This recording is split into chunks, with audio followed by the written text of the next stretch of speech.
Good morning, everyone. This is Patrick Lee, and it is time for Midweek Motivation Live. I'm happy to be back with you today, live Studio One downtown in the First Bank Southwest Tower. Ready to get into a great show today. I've got some notes for you, and we're going to be talking about setting or making your personal life philosophy today.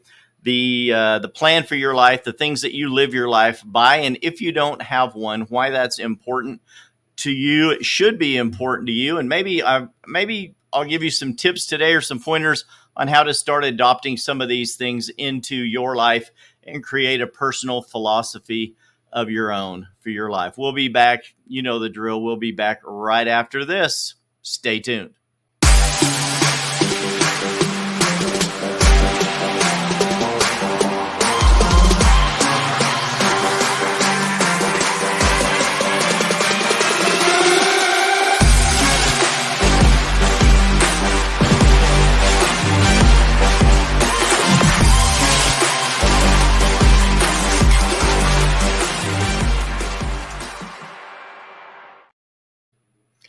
I hope everyone is doing well today. Glad to be back downtown in the tower. I was out of town last week in the state capital of Texas, down in Austin, doing some training. I'm in a class called TRLP, Texas Realtors Leadership Program in the state of Texas. I think every state probably has this program, but in the state of Texas, Texas Realtors have a program to teach you how to grow in your career, get into leadership in your local level and potentially at the state level, possibly even in the national level, in the world, the business world of real estate, licensed realtors and everything that we do, how we affect law and policy, things that would affect you and me, homeowners, people thinking about getting into the real estate world, laws that come into taxation, all of that. So it was great.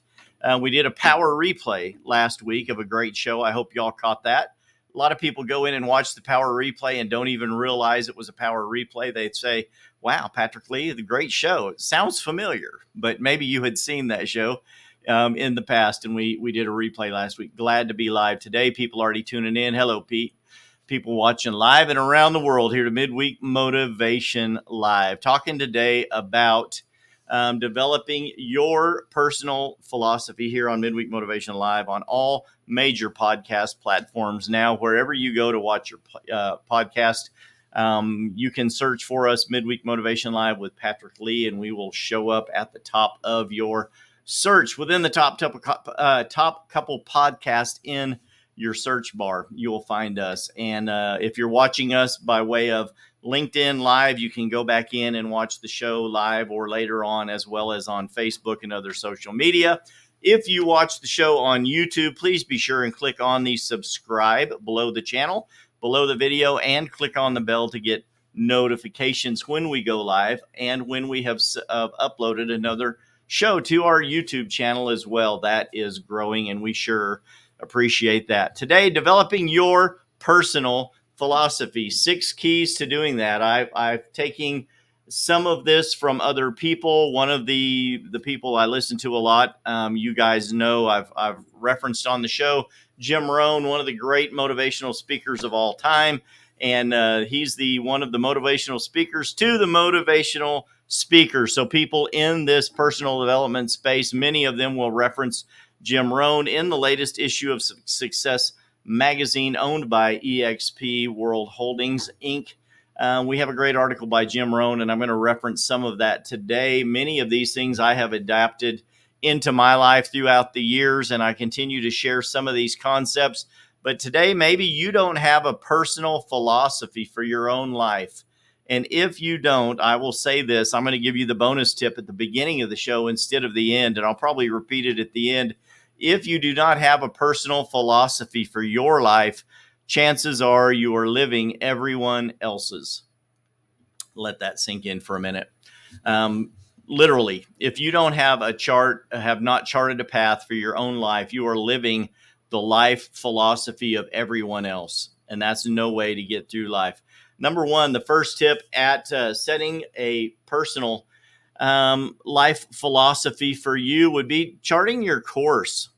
We've done one show in the past just about this first tip that I repeat from time to time, and that is setting a course. If you don't have a destination, any road will take you there, right? That's one of the things that I like to share on the show. That one is probably not a Patrickism. I have some Patrickisms that are my own content, but this one a lot of people have shared.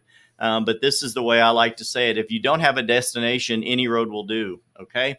So if you want to start to chart your own course, you need to set a path. Jim Rohn says the winds of circumstance blow upon us all. If all of us have experienced the winds of disappointment, despair, and heartbreak. But why do people arrive at such different places at the end of their journey? Have they not all charted the same path? Maybe that's where you're at today.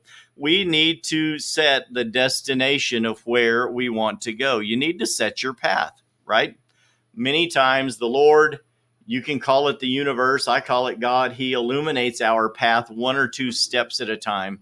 And we take those steps by faith, and then he illuminates the next couple of steps. But if you do not have a destination, there's really not going to be much illumination to your steps, to your path.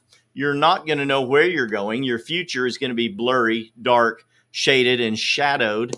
And you're really just kind of wandering around in the dark. If you have a destination, it's much easier for you to move forward with faith and determination in the path that you have charted for your court, for yourself.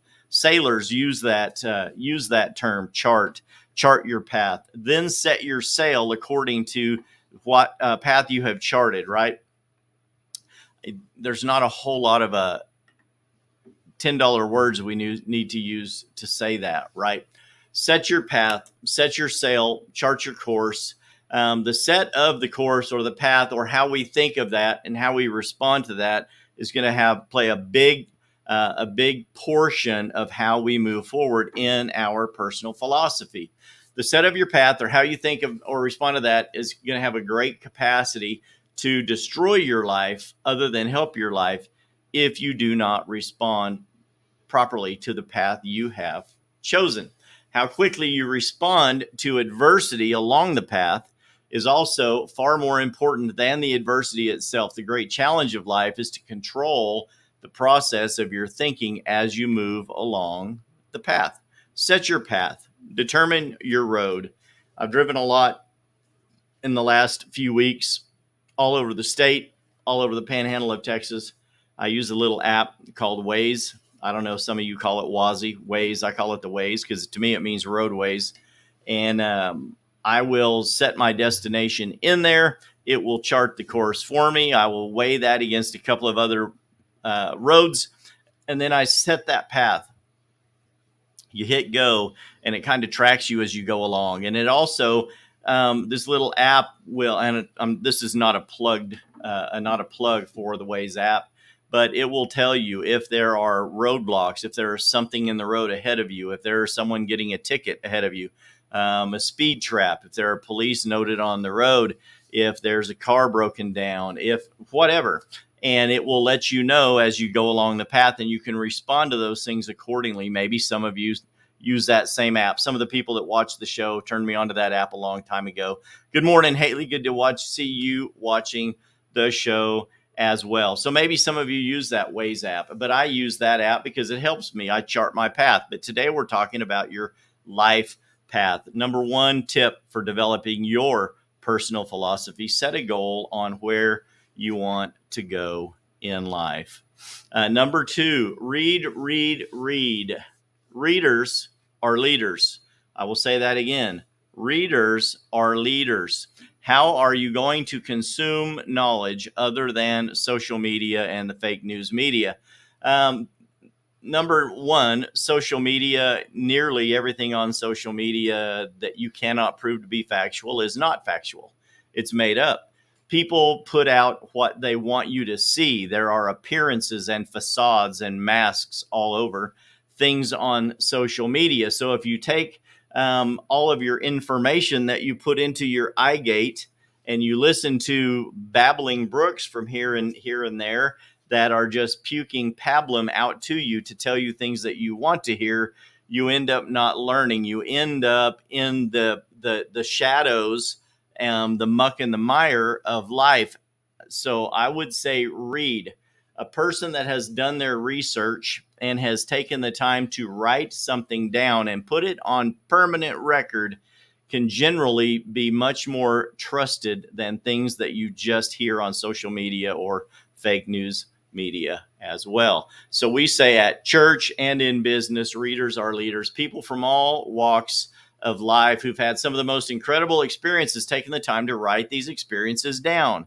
Some of them are fictional. I get that. I have some great friends that are authors. They write wonderful stories, not factual, but some of them based on potentially real events. And those are great things to read, but there are also wonderful nonfiction works out there to read. Self-help books, number one, the Bible, of course. In the personal development space, I'm always going to believe that the number one book you should read. But in this space, there are so many books out there for you to read to develop your philosophy. And as you read, set apart time to think about the books that you're going to read, the things that you're going to consume. If you go to Audible and Audible gives you a list based on one book you have read or downloaded, it's going to bring you all of these other referrals on different books that you should read. It will say, because you read this or because you downloaded this, you may like this. But when you're going to that list to look at and think about the other books you're going to download, weigh that content a little bit in your mind. You may pray about it. You may think about it. You may ask a couple of other people, before I spend a credit or some money on this book, is this going to be a book that helps reinforce my personal life philosophy? Or is it going to be something that is going to distract me or break my focus? So number two, read, read, read. There are two books you need to read that I think will help you build your philosophy. And number one is an old one. That's Think and Grow Rich by Napoleon Hill. I've referenced that book on here many, many times. And then The Richest Man in Babylon by George S. Clason, another great book. Number three, I would talk to you about, I would refer to you to Ed Milet's The Power of One More. Wonderful book, great information from all of those people. Hey, Ross, good to see you watching too. Love to see the regulars that get on here. So, and watch the show regularly. I love that. Appreciate you guys so much. So number one, we've gone to set your path, chart a course, set your sail in the direction that you want to go. Number two, readers are leaders. Read, read, read. The best way to get some knowledge into the old smart locker up here. Read some good books. Put great content into your brain. Okay. I'm developing a system that's going to go along with the show that I'm going to share in the future, but it's going to talk about the difference, of course, between how inspiration leads to motivation, which leads to activation. And it's going to go on to a much broader saying about the show and how we operate here at Midweek Motivation Live. But read, read, read. Definitely put good product in the smart locker upstairs so it gets into your heart and starts changing your life. Number three is going to be observe and listen. Observe and listen. We have two eyes and one mouth for a reason. Hello, Lisa. Hello, Sal. Good morning. Good to see y'all watching too. Always love it. Like I said, when y'all are watching the show, appreciate that. Observe and listen. You have two eyes and one mouth for a reason. You have two ears, one mouth for a reason. I've heard it said, and I have said many times, it's better to watch twice as much as you speak. It's always much wiser to listen twice as much as you speak. We have these gates that go into our spirit and into our brain and our heart. And if we don't pay attention to what's going on, we won't know if things are aligning with our life philosophy. If I've made the decision to say that I no longer engage in gossip, and then I start observing some of my friends gossiping about other people, how is that going to fit into my life philosophy? Am I going to loosen my boundaries and allow that to continue, or am I going to hush that and make that kind of go away? You know what I mean? We have a lot of friends that go into that and it's all gossip. Half of it's probably not true. And you've heard the old or in, in participated in the old activity where someone whispers something into the ear and you whisper it 6 people around the room, and it's not at all, the last person doesn't say anything at all related to what the first person said. That's how gossip works. It gets expanded, multiplied out there in the ether, and generally nothing ends up being true, or a very small amount of what is said is true. Pay attention during your day, observe and listen, watch what's going on, surround yourself with people you respect and admire, and learn to recognize when the things they say fit into your personal life philosophy. And maybe they don't currently fit into your philosophy, but you need to adapt or adopt the things that they say into your philosophy. And as you observe and listen, the way people act and the way that they speak and hold themselves, control themselves, their mannerisms, even, you will learn that some of those people attract others, and it's for that reason. So, some of those things that are part of their life philosophy, you can adopt into yours. This is called the skill of selective listening. Practice that. One of the major reasons people don't do well, Jim Rohn says, is because they keep trying to get through the day, while a more worthy cause is to get something from the day, not just through the day. We must become sensitive enough to observe and ponder what is happening around us. Be alert. Be awake. I've told you this before. Be in the moment. Wherever you are, be there. Number one, be aware. Number two, observe and listen. Number three. So, moving on from observe and listen, let's go to discipline. And this is the one y'all don't want to talk about. You're like, oh man, I knew you were going to go there. I was hoping he would brush past this one. But discipline is so important. And I'm guilty of the same thing. I tell you this all the time. You learn these things more by teaching it to other people. A discipline is one of the things that people tell me all the time. You must be so disciplined to be able to do the things that you do, fit so many things into your day. My team, other people that I know say, I just don't know how you do it, man. You fit so much into your day. And I'm like, well, there are actually 3 of me. We're identical triplets and we're in multiple places at once. But actually, it's just the way I've disciplined my life. I have scheduled points of downtime, but when it's go time, it's 100% go time. So I have disciplined my life to do some of the things that fit into my life philosophy. Of course, number one, we've talked about the simple things that go all the way back to 5-star generals, to Napoleon Hill, to Zig Ziglar, to numerous people that have said, just get up in the morning and make your bed.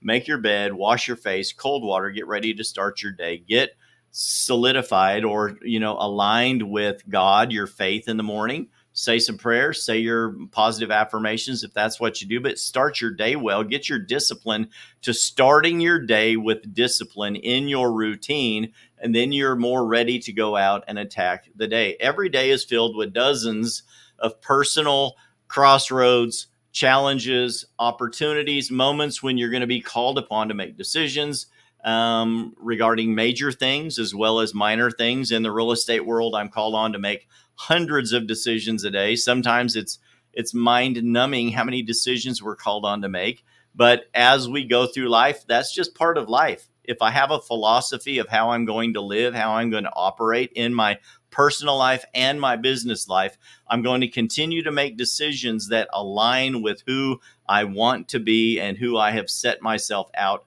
to become. Okay. The development of a sound philosophy prepares us. Jim Rohn says the development of a sound philosophy prepares us for making sound decisions. Decisions. Everything in life comes down to our decisions. Everyone says there's 2 roads to take every time you come up to a decision. And I say take them both a lot of times. Maybe there's a lot of truth in both, but I don't think that there are 2 roads or 2 answers to every question that comes up. I think that there are multiples and we need to weigh many of them out. But the difference between the amateurs and the professionals, I've always told you, is the speed of the game. So as you continue to make good decisions, we'll go into something else on that here in a minute. But as you continue to make good decisions that align with your life philosophy, you will see that it becomes easier and easier and easier to continue to make those same kind of decisions. It becomes easier that you have observed and listened to someone who no longer aligns with your life philosophy. It becomes a much easier decision to no longer spend that much time with that person. It becomes so much easier of a decision to not answer the phone when that person calls.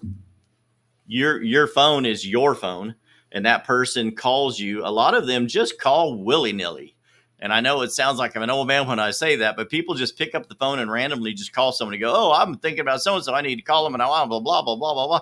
It's like I'm not required to answer the phone every time someone just wants to call. These little things right here are a tool to be used for life and business at my discretion, but it doesn't give someone carte blanche status to just have access to my life at all moments of the day. Now, in business, I'm always available for business when my phone rings, and it's a business call, someone important who's in my top 5, someone who is in my life journey circle. Those are the people that get answered. The phone call gets answered nearly every time, or they get an immediate message that says, "Hey, I'm in a meeting. I'll call you right back." And they know that because they're in that circle, they can trust me, and I'll call them back if I don't forget. And then they'll chastise me later in a private message and say, "Oh, you don't love me anymore." And I'm like, "Nope, I still love you. You're still in my top 5. It's all good. I just forgot, or I just got so busy." And that's the discipline that I have in my life. I have learned that the development of that philosophy has caused it to be easier for me to make fast decisions about those type of things. So be disciplined in your life. I think it's important. All of us need to have a little more discipline. Surround yourself with people, like I said, that you respect and admire. And as you do that, you will find it becomes easier and easier and easier to maintain this level of discipline in your life. I just believe that. Moving on to point number 5, I want to talk to you about for a minute is neglect. Neglect is one of the things that has also challenged me in my life philosophy, and it has jumped up to bite me on the hindquarters a few times. And my wife, who is my helpmate according to scripture, and a very good one, will have to jump in there from time to time and remind me, "I told you to take care of that last month," or "I told you if you didn't take care of that in a timely manner, this would be the result." And I say, "You are so right. That's why I married you. I need to be reminded to stay on point." And I do the same thing for her from time to time. And you guys know that your significant other does the same for you. If that person is a nag, that's another thing. But that's a story for another day. We've had a couple of shows on men and women and their attitudes. But don't neglect. Neglect is something that is so easy to do. We just get busy. We just don't want to deal with something. We let the grass grow too long. We let the house go too long without paint. We take too much time between complimenting those that we know, love, and trust. That's neglect. Not telling someone that you love them as much as they like to hear it is neglect. Neglect is a major reason people don't have the kind of life they want or the things in life that they want. If you would get on point and start proactively pursuing your life philosophy, you would find that neglect falls away. Things would be taken care of in a timely manner, as opposed to being an afterthought. The important things need to be your first thoughts, and all of the recreation activities and other things can be the afterthoughts. I hope this is making sense to y'all today. I really do. I think this can change your life. As I continue to travel down this journey, I know that it's changing my life. People that had access to my life all of the time no longer do. People that didn't used to reach out into my life now do, because of the relationships that I developed with those people. And I believe that you can do the same thing. Maybe some of you already are. Maybe some of you have been watching Midweek Motivation Live for a while, and you've gotten some of these tips burned into your mind and into your spirit, that we can change who we are if we truly want to. Jim Rohn says, if you neglect to do good things with money, you're probably going to neglect to do good things with your time. If you don't know what's going on with your health or your wealth, you could be at risk of losing both. Wow, that's important, right? Burned into the brain. That's right, bro. The Ross says, burn it into the brain. I love that. It is. We need to get these things into our heart, mind, into our eye gate, our ear gate, so they do become set in stone in our heart. So it becomes a part of who we are. We all want to do better. You wouldn't be watching the show, listening to the show, if you didn't want to be better. After the show today, I'm going to be going to a local radio station. I'm going to be interviewed on there and tell some stories on overcoming adversity.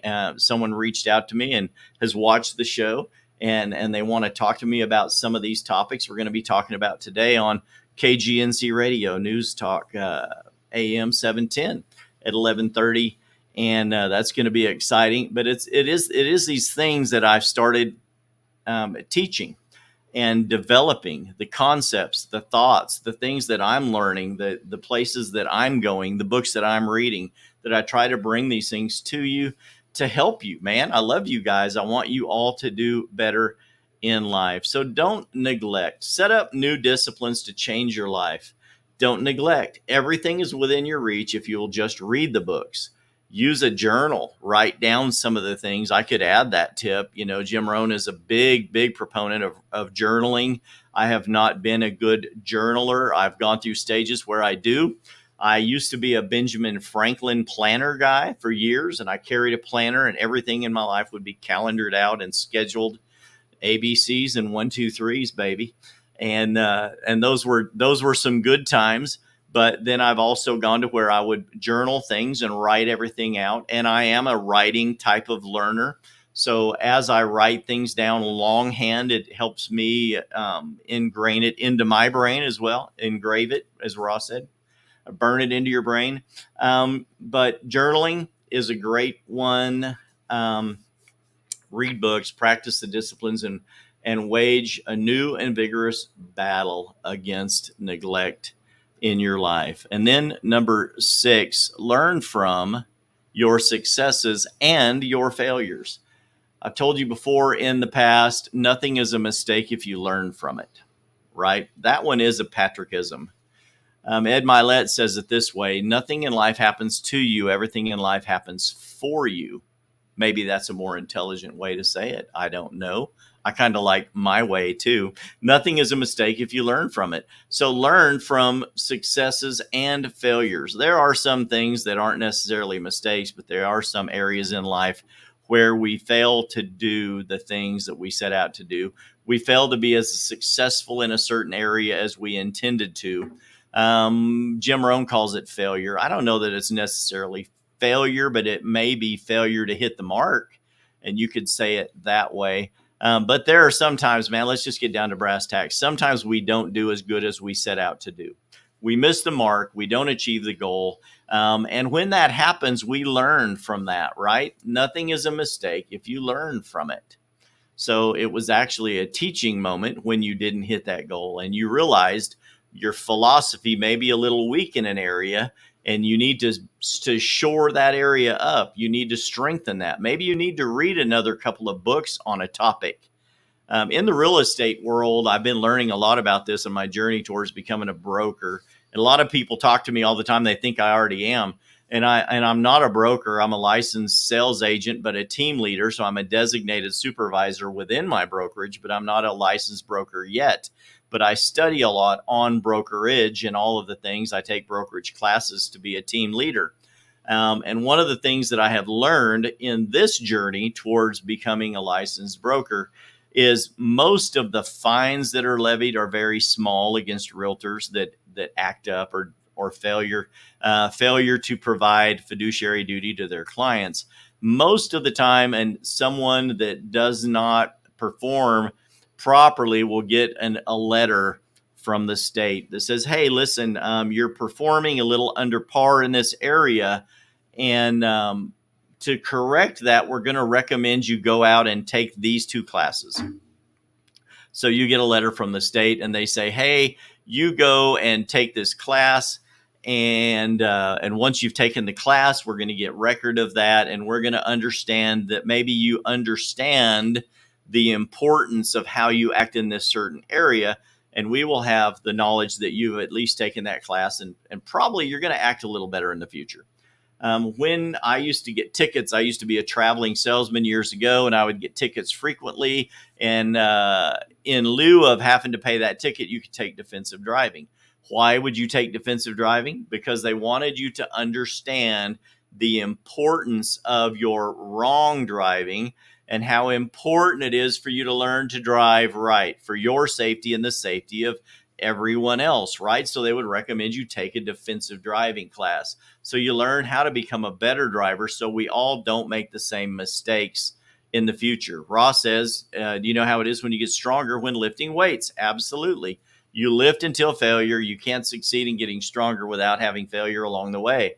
We learn from those. When you, and I've done that many times, Ross, and I used to hit one of my favorite exercises was the barbell rack, and you'd start over at the curl rack with the barbells, and you may start with 25 pounds, and you do multiple reps. And I would do reps until failure, and then I would go to the 35-pound bar, and I would do reps until failure, meaning I couldn't lift it anymore.